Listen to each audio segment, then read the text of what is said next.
Halo adik-adik sekalian, teman-teman. Ketemu lagi dalam video saya. Kita bahas mengenai fisika kuantum.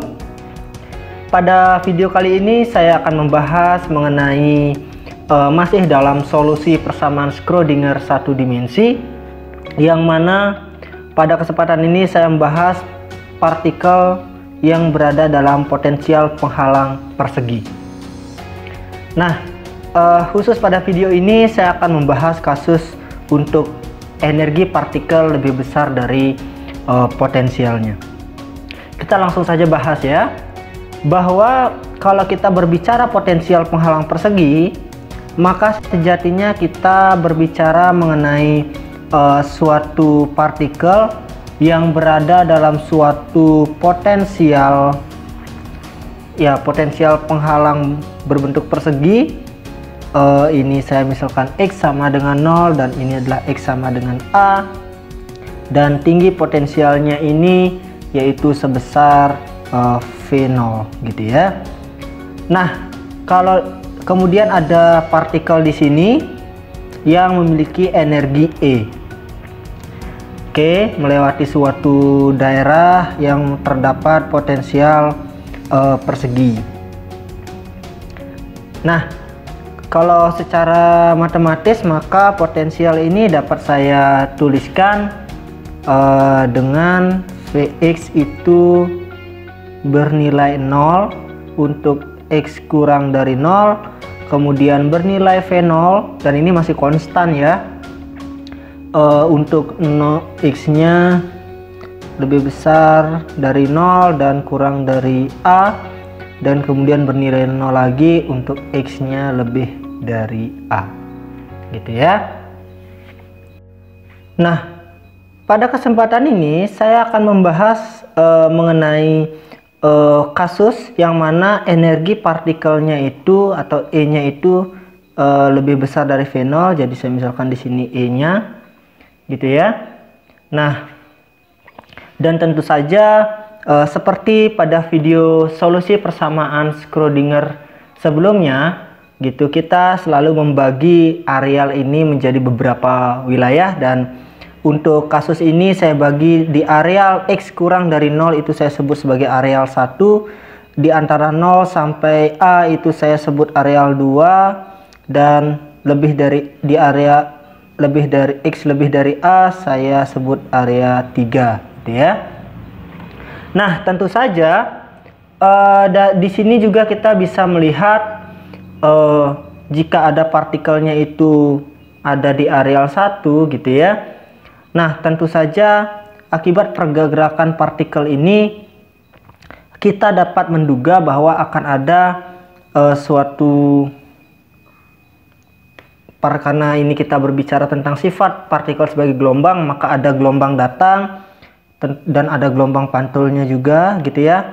Di areal 2 juga berdasarkan, mungkin kita bisa berpedoman pada video tentang potensial penghalang ya, potensial tangga, yang mana kalau masuk ke dalam potensialnya ini juga nanti di sini untuk kasus E lebih besar dari V0-nya, di sini juga akan kita lihat ada terbentuk gelombang gitu ya, juga ada pantulan. Tentu saja nanti karena di sini masih ada batas gitu ya.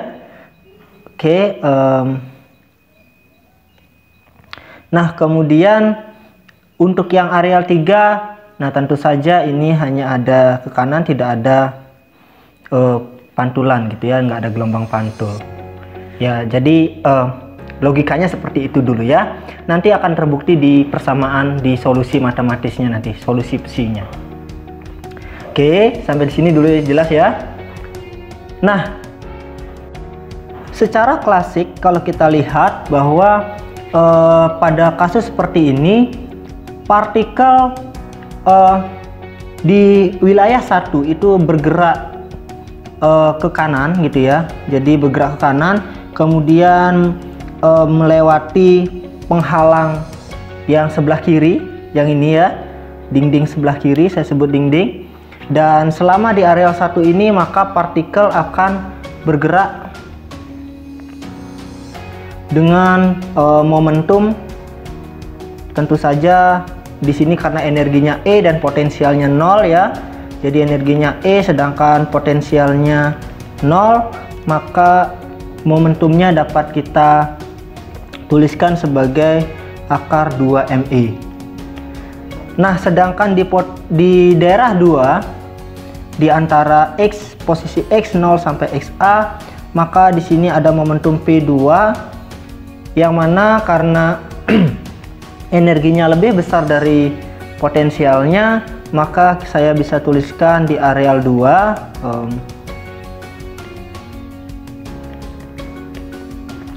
P2 nya itu adalah akar 2M E min V0 gitu ya.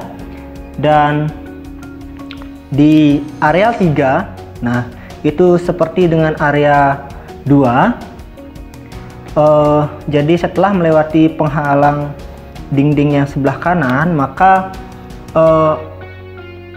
momentumnya itu akan berubah lagi setelah mencapai di penghalang atau dinding di dinding kanan, yaitu di X sama dengan A, sehingga di areal 3 itu memiliki momentum P3 yang besarnya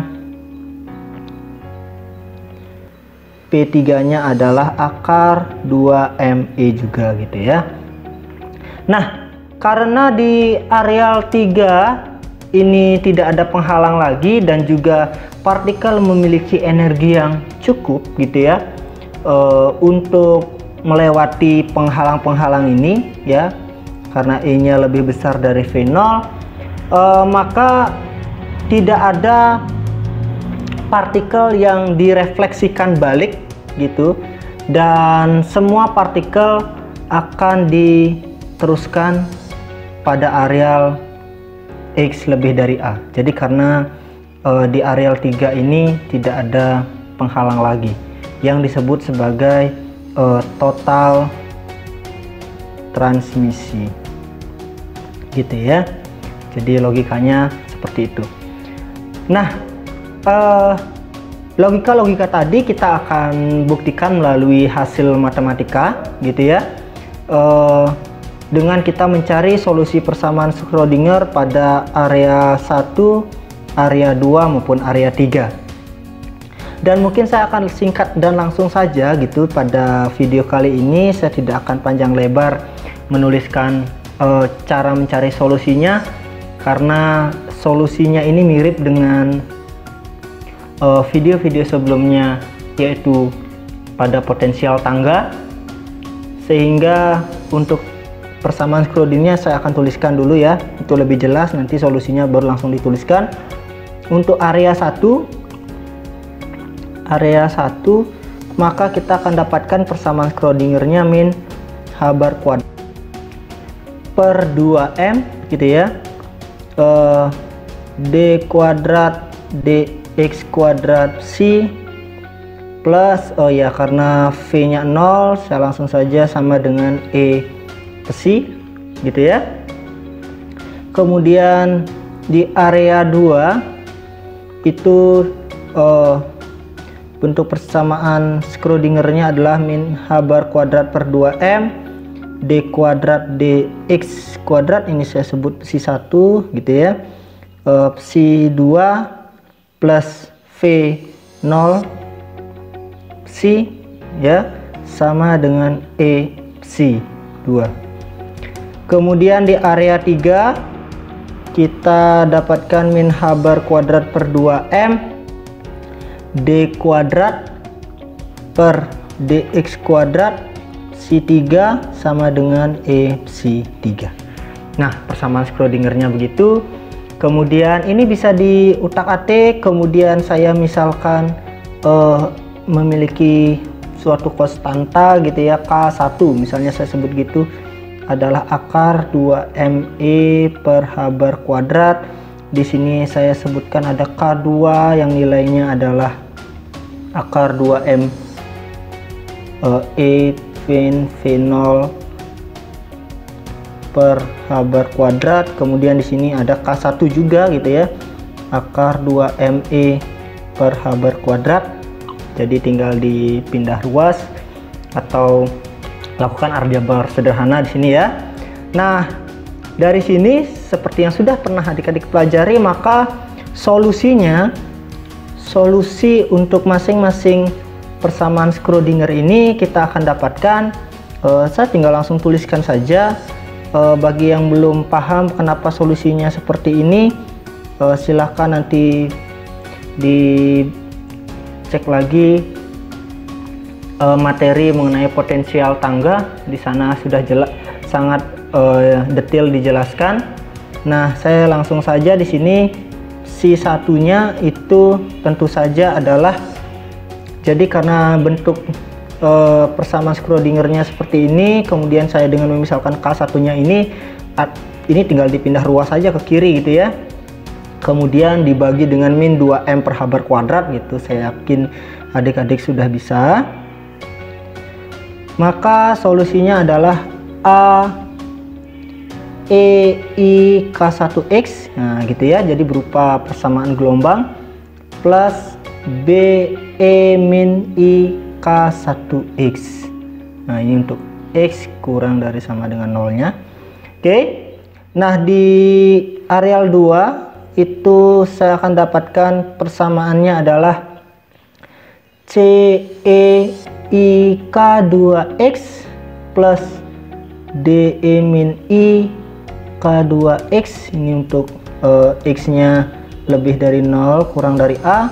Sedangkan di areal 3 kita dapatkan si 3x-nya nanti adalah E gitu ya. Jadi A, B, C, D, E ini adalah suatu konstanta gitu ya, konstanta integrasi. Maka ini I K1 lagi gitu ya, karena nanti ininya kan nilainya sama kalau dibawa ke kiri gitu ya. Sehingga ini X, nah plus F E min I K2X. Ini untuk X lebih dari A. Oke. Nah, namun adik-adik kita perhatikan sesuai dengan logika tadi di sini bahwa pada area 1 akan ada gelombang datang dan gelombang pantul. Pada areal 2 juga ada gelombang datang, gelombang pantul. Sedangkan pada areal 3 hanya ada gelombang gelombang ke kanan saja, gelombang transmisi saja gitu ya. Maka kalau kita perhatikan struktur solusinya ini, jadi perhatikan ya. Jadi untuk areal 1 ada gelombang datangnya, oke. Ini ada gelombang pantul, good. Ini ada gelombang datangnya di areal 2, ada gelombang pantulnya juga gitu ya. Bukan di areal 2, bukan gelombang datang ya. Gelombang transmisi gitu ya, saya sebut gitu. Dan ini gelombang pantul. Nah, di areal 3 ada gelombang transmisi ya, tapi tidak ada gelombang pantul gitu ya. Nah, oleh karena itu solusi ini itu tidak berlaku ya untuk yang di areal 3. Atau kalau misalnya mau dicek dengan prinsip keberhinggaan gitu ya, keberhinggaan enggak bisa juga ya.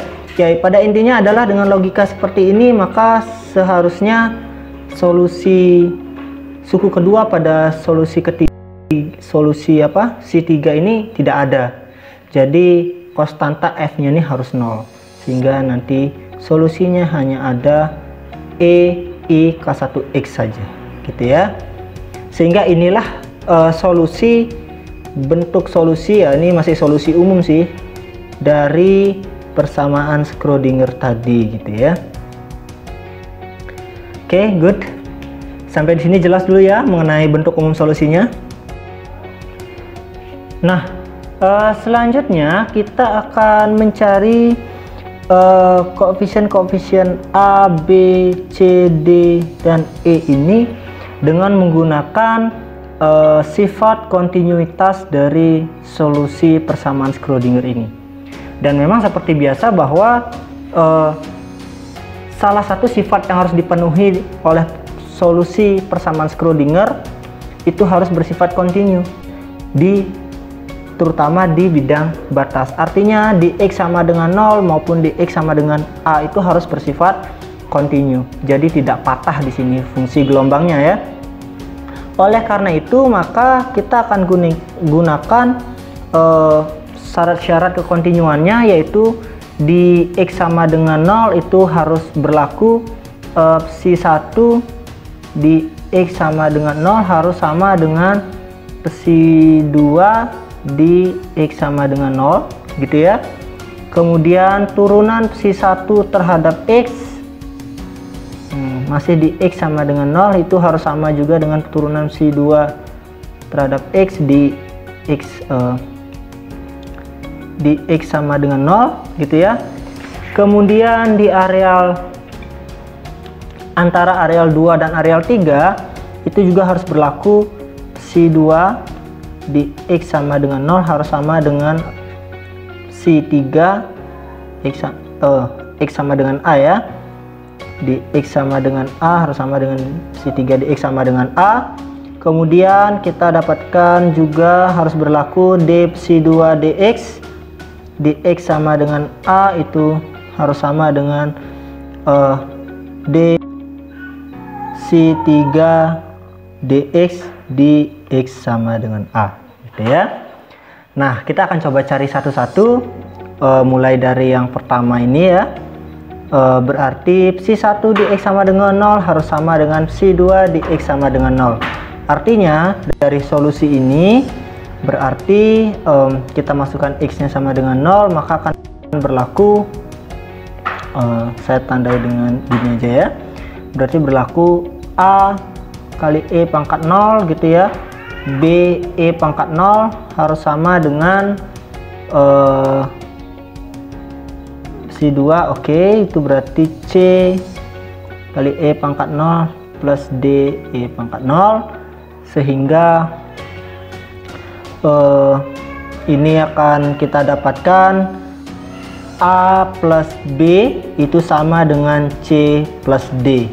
Kita dapatkan persamaan 1 gitu ya. Kemudian selanjutnya turunannya untuk yang ini ya, kita akan dapatkan, kita turunkan dulu yang ini ya, kita turunkan dulu, maka itu hasilnya adalah IK1 AE pangkat IK1X gitu jadinya ya, plus ya minus IK2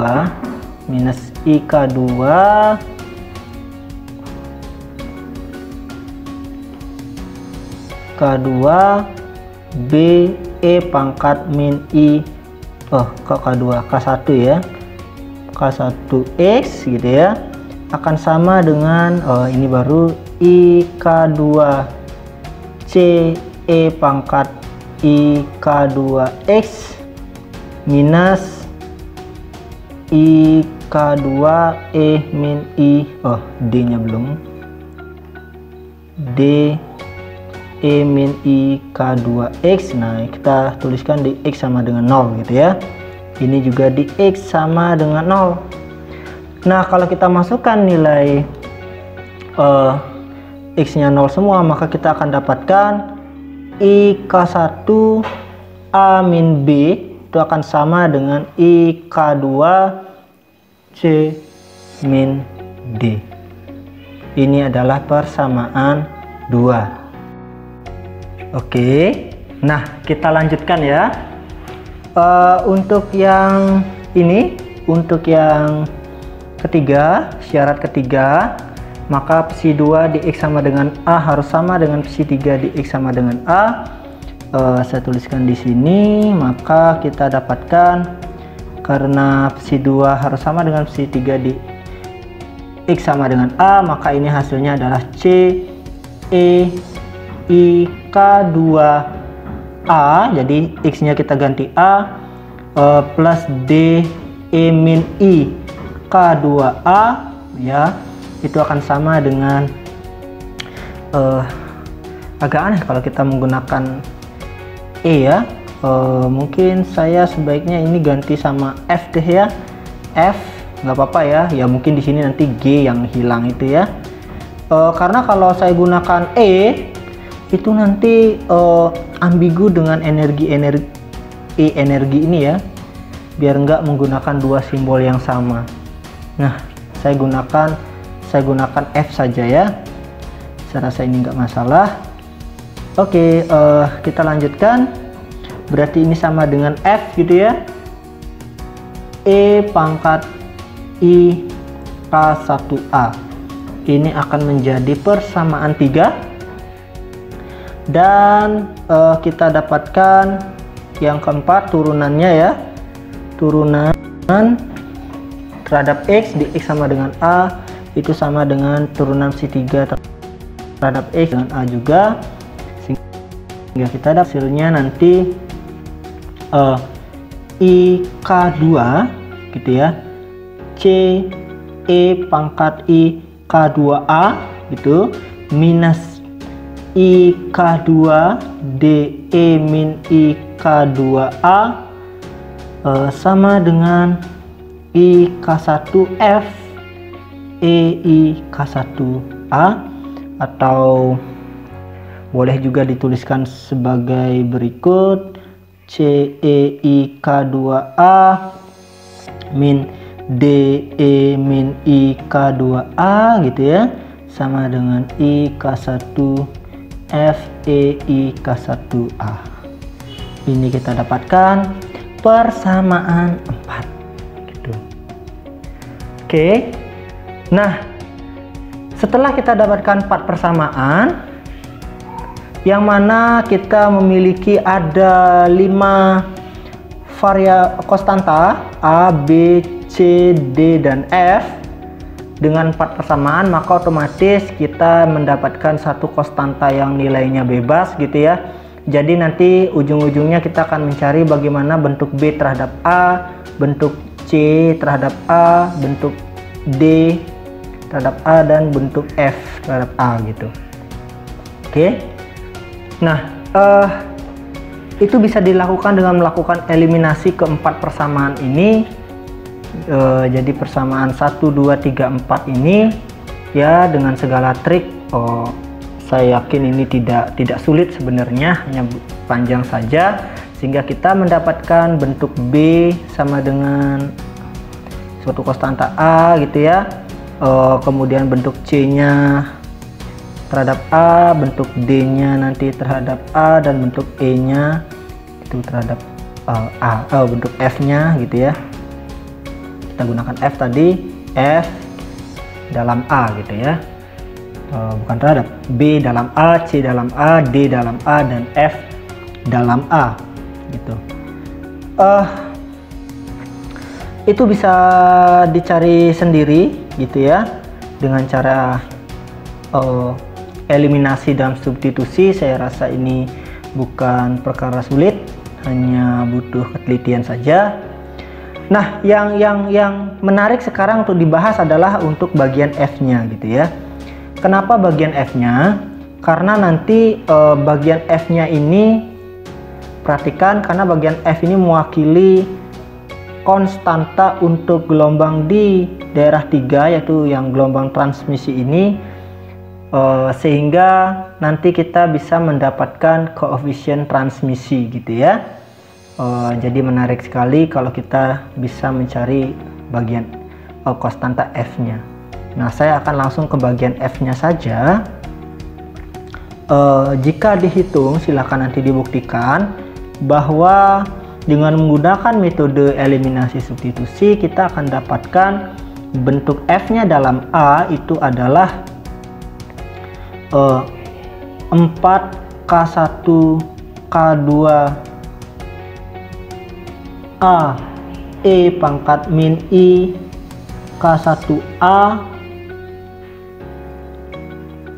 K1 plus K2 kuadrat E pangkat min I K2A min K1 min K2 kuadrat E I K2A belum tutup pangkat min 1. Jadi atau 4K1K2 AE pangkat I K1A dibagi semua ini gitu ya. Oke. Itu nanti hasilnya, atau bisa saya lakukan penyederhanaan gitu ya, bahwa karena ini adalah memiliki ada bilangan kompleks, dan tentu saja kalau bentuk bilangan kompleks eksponensial itu ada kaitannya dengan trigonometri ya, maka itu bisa saya ubah menjadi saya tuliskan dulu yang di depan, AE pangkat min I K1A. Nah, yang bagian dalamnya ini, bagian penyebutnya ya, pernya itu adalah, silakan nanti buktikan gitu ya. Ini saya rasa tidak terlalu sulit. Cos K2A min 2I K1 kuadrat plus K2 kuadrat sin K2A, nah kat min 1 gitu ya. Nah, hasilnya nanti seperti itu. Oke. Nah, dari sini kita sudah dapatkan bagaimana bentuk F-nya dalam koefisien A, sehingga kita bisa mencari koefisien transmisinya ya. Ini yang menarik untuk dibahas. Akhirnya kita dapatkan koefisien transmisinya. Koefisien transmisi tentu saja kita menggunakan rapat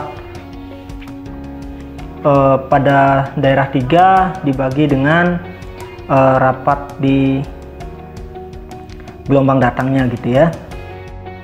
Jadi T-nya itu adalah J transmisi, rapat arus transmisi dibagi dengan rapat arus insiden atau rapat arus data, saya sebut sebagai rapat arus I.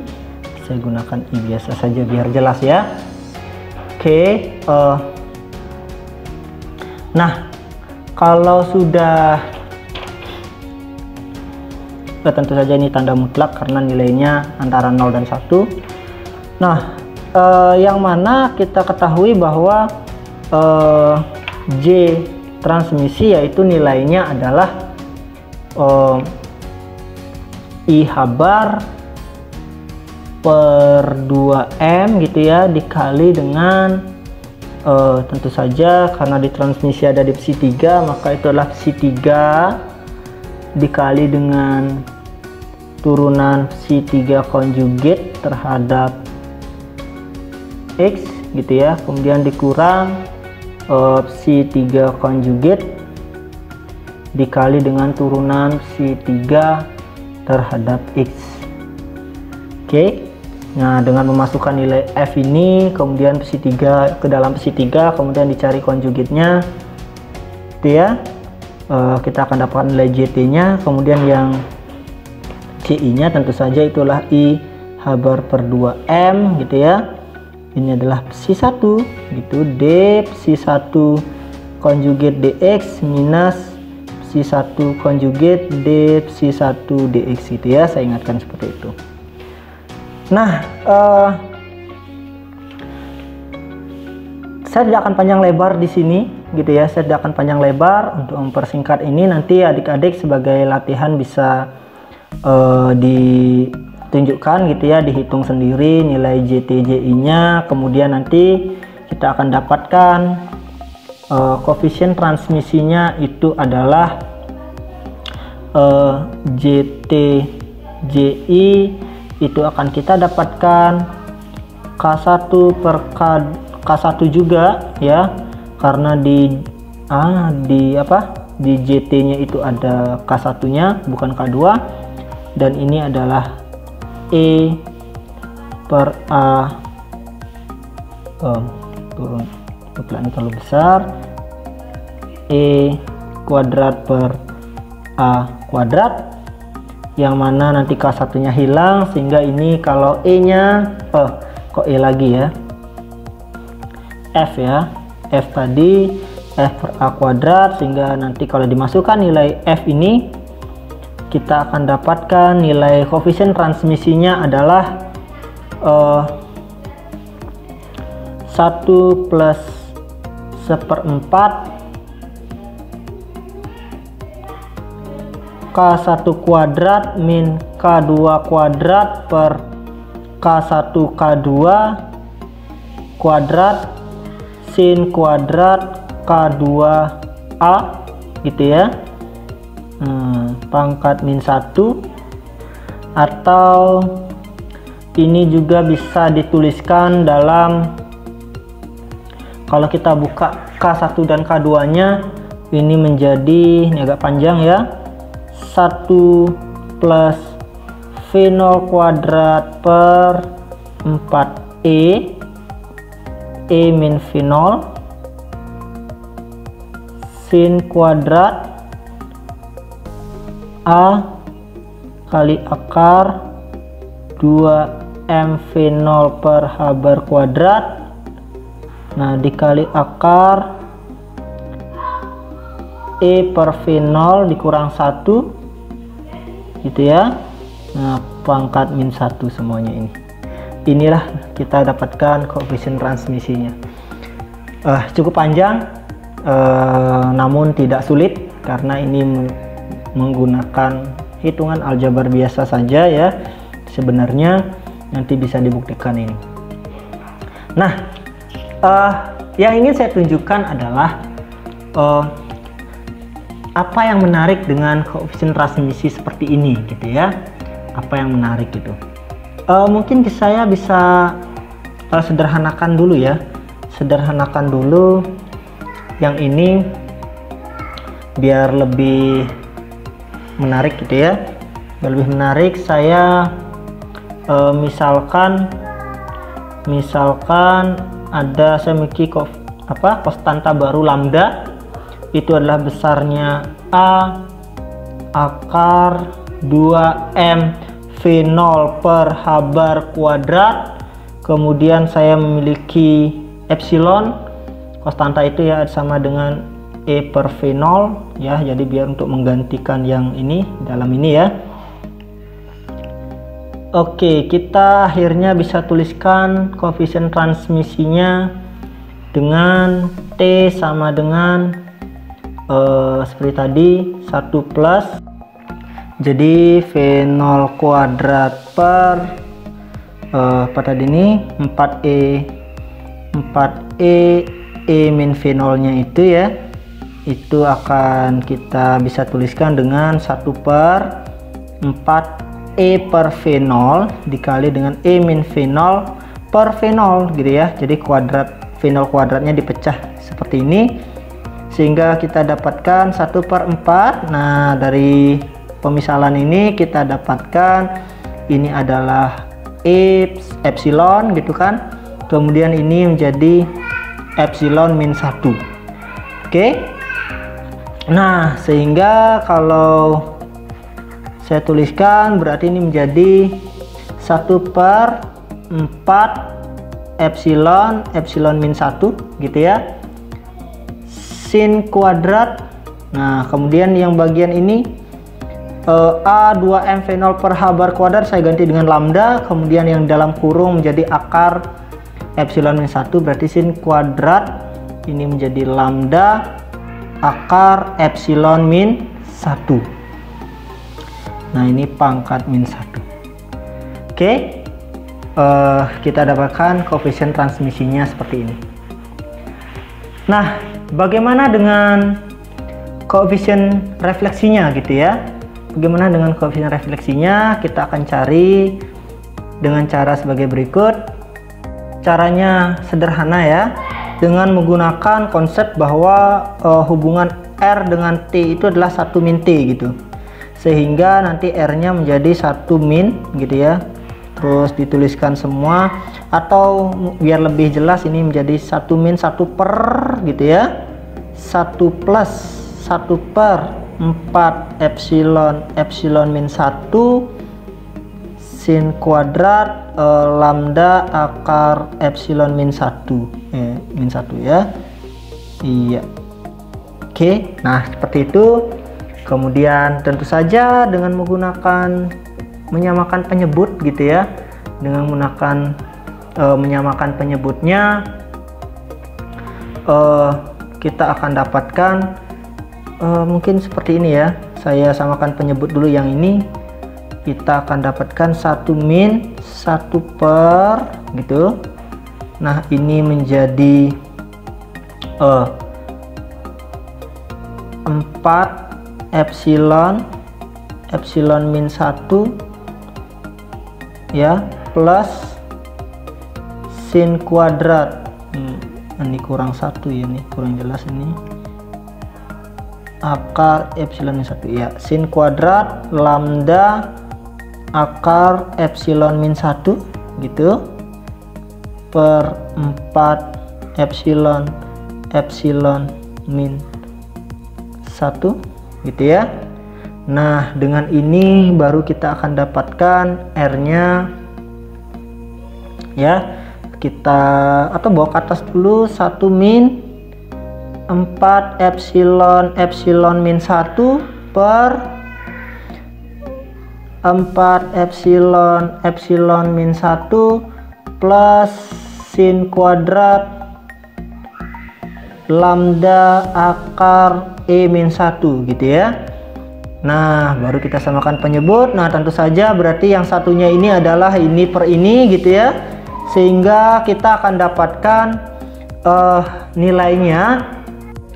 Nah, berarti ini kalau dikurang berarti kita akan dapatkan sin kuadrat lambda akar epsilon min 1 per 4 epsilon min 1 plus sin kuadrat lambda akar epsilon min 1. Nah, kita mendapatkan hasilnya ini, atau kita turunkan yang sin kuadratnya ini ya. Kita lakukan biar mirip dengan seperti ini. Kita bisa tuliskan R-nya itu dengan 1 plus gitu ya, 1 plus 4 epsilon min 1 per sin kuadrat lambda akar epsilon min 1 nah pangkat min 1. Jadi ini adalah R-nya gitu ya. Kemudian T-nya adalah ini. Nah, seperti itu. Oke. Kita sudah dapatkan. Nah, untuk R-nya ini kita gunakan definisi ini ya. Tidak perlu menggunakan J R J I-nya gitu ya. Kalau mau dengan menggunakan JRJI ini bisa saja, dan hasilnya pasti akan sama seperti ini gitu. Oke. Nah, ini yang menarik. Kemudian apa yang bisa kita lihat di sini? Yang menarik adalah kita akan melihat dua kasus gitu ya. Yang pertama adalah jika, karena ini kita melihat kasus yang E-nya lebih besar dari V0, maka jika E-nya itu ya jauh lebih besar dari V0 gitu ya, maka kita lihat bahwa nilai epsilon ini, karena E-nya jauh lebih besar dari V0 gitu ya, maka nilai epsilonnya itu akan jauh lebih besar dari 1 gitu ya. Maka kita dapatkan epsilonnya itu akan sangat besar gitu ya. Nah, di sini kita lihat bahwa dalam koefisien transmisinya, karena epsilonnya itu sangat besar, maka nilai sinusnya ini akan menjadi 0, sehingga nilai suku ini akan menjadi 0. Suku yang dalam ini akan menjadi 0, sehingga tersisa 1, sehingga kita dapatkan T-nya itu akan mendekati juga 1 gitu ya. Nah, bagaimana dengan R-nya? Kalau R-nya kita lihat, kalau epsilonnya itu sangat besar gitu ya, maka nilai ini akan menjadi 0. Berarti kalau dibagi 0 itu kan hasilnya infinite, ditambah 1 kan hasilnya infinite. Namun karena pangkat min 1, maka infinite pangkat min 1 itu artinya seperinfinite, maka itu hasilnya mendekati 0 atau sama dengan 0 gitu. Nah, di sini terlihat bukan jelas sekali jika energi suatu partikel itu jauh lebih besar dari V0-nya, maka yang terjadi adalah hanyalah efek total transmisi gitu ya, partikelnya akan lolos total gitu. Oke, nah ini menariknya ya untuk E yang jauh yang lebih besar dari V0. Oke, itu case kasus khususnya yang pertama. Kemudian ada kasus yang lain, yaitu misalnya pada total transmisi saat kita ambil sinus lambda akar epsilon min 1 tadi itu adalah sama dengan 0 ya, pada kondisi transmisi total tadi, maka kita dapatkan di sini nilai lambda akar epsilon min 1 itu adalah tentu saja adalah NP gitu ya. Nah, di sini terlihat bahwa pada total transmisi yaitu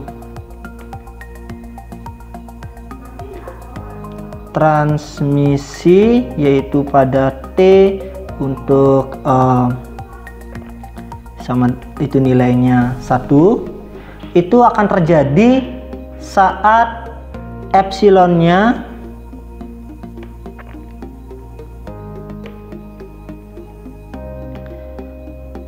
nilai epsilon n atau yang itu adalah En per V0 tadi itu sama dengan gitu ya, N kuadrat Pi kuadrat H bar kuadrat per 2MA kuadrat V0 plus 1 gitu ya. Dengan cara kita menguadratkan ini ya, dengan cara ini kita kuadratkan, ini juga kuadratkan, kemudian ingat nilai lambdanya adalah ini ya. Nah, sehingga kita dapatkan tadi,